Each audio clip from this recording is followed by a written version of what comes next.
Zaradi gripe vsako leto zboli med 100 in 200 tisoč prebivalcev Slovenije. In čeprav je sezona gripe že v teku, pa je cepljenje proti tej bolezni še vedno smiselno.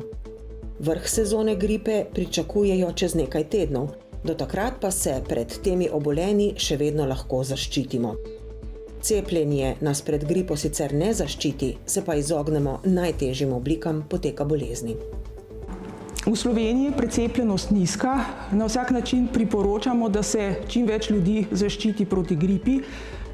Cepljenje svetujemo pravzaprav vsem nad starostjo 6 mesecev, posebej pa tem skupinam, kjer lahko bolezen poteka težje. To so pa starejši, kronični bolniki, majhni otroci, nosečnice in pa osebe z izrazito povečano telesno težo.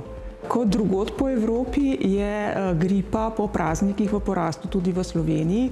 Prevladuje predvsem tip virusa influence A, nekaj tudi virusa influence B. Potem krožijo tudi še drugi virusi, kot je SARS-CoV-2 virus, tega je tudi še nekaj. Poleg tega pa so še drugi, recimo povzročiteljev respiratornega sincicijskega virusa je sicer zaenkrat še malo, ampak med drugimi povzročitelji pa prevladujejo rinovirusi, boka virusi, humani sezonski koronavirusi in pa v manjšem deležu še nekateri drugi, kot so virusi parainfluence, virusi adenovirusi in pa humani metapneumovirus in podobni. Zdaj, kljub porastu gripe je cepljenje še vedno smiselno, ker vrh obolevanja pričakujemo v naslednjih tednih, to se pravi nekje proti koncu januarja oziroma v začetku februarja. Seveda pa je smiselno cepljenje opraviti čim prej, zato ker je potrebno še kar nekaj časa, da se vzpostavi po cepljenju zaščita.